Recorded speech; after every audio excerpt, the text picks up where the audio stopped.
तास मराठी न्यूज. उठा चला महाराष्ट्र घडवूया. 12 बलुतेदार संघटनेने मुख्यमंत्री एकनाथ शिंदे यांचे पुष्पगुच्छ देऊन मानले आभार. विधिमंडळाच्या अर्थसंकल्पीय अधिवेशनात काल संत गाडगेबाबा 12 बलुतेदार विकास महामंडळ स्थापन करण्याची घोषणा करण्यात आली होती.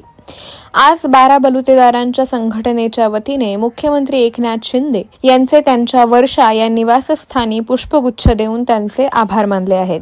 तसेच महामंडळाच्या माध्यमातून 12 बलुतेदारांना न्याय मिळाल्याबद्दल त्यांचे अभिनंदनही केले आहे. 20-24 ताससाठी मुंबई प्रतिनिधी. नवनवीन अपडेट मिळवण्यासाठी पाहत रहा 20-24 तास मराठी न्यूज. उठा चला महाराष्ट्र घडवूया. शिंदे साहेबांनी हे महामंडळ स्थापन केलं त्याबद्दल श्री संत गाडगेबाबा 12 बलुतेदार आर्थिक विकास महामंडळ आदरणीय शिंदे साहेबांनी स्थापन केल्यामुळे तमाम महाराष्ट्रातील 12 बलुतेदारांच्या वतीने आम्ही आदरणीय मुख्यमंत्री साहेबांचे हार्दिक आभार व्यक्त करत आहोत.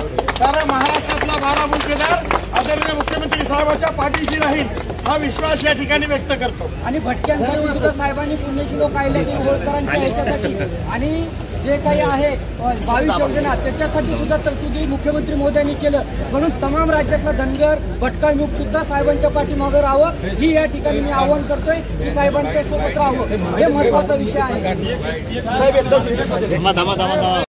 साहेब बोल.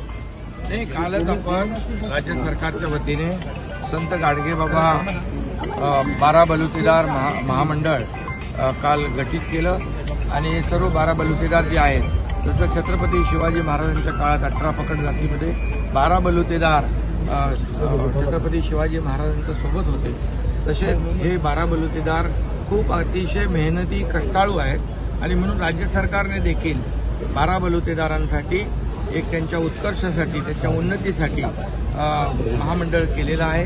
मला वाटतं याच्यामध्ये या महामंडळाच्या माध्यमातून यांना अनेक ज्या काही सोयी सवलती आहेत त्या मिळतील आणि त्यांचा उत्कर्ष होईल. त्याचबरोबर आपण आपले जीवा महालय यांचं प्रतापगडाच्या पायथ्याशी एक स्मारक करण्याचा देखील निर्णय घेतला आहे. छत्रपती शिवाजी महाराजांच्या सोबत त्यांनी जीवाला जीव दिला अशा जीवा महालांचा पण आपण स्मारक प्रतापगडाच्या पायथ्याशी करतोय. अनेक भटक्या विमुक्त जातींसाठी आपण अनेक योजना देखील केलेल्या आहेत. छोटी छोटी महामंडळं केलेली आहेत. या महामंडळांच्या माध्यमातून गोरगरीब जनतेला न्याय मिळेल आणि हे सरकार गोरगरीब जनतेचं आहे, सर्वसामान्यांचं आहे, सर्व समाजाला सोबत घेऊन जाणार आहे. त्यामुळे नक्कीच या राज्य सरकारच्या या निर्णयामुळे या सर्वांना न्याय मिळेल. नवीन बातम्यांचे अपडेट पाहण्यासाठी 20-24 तास न्यूजला सबस्क्राईब करा आणि बेल आयकॉन प्रेस करा.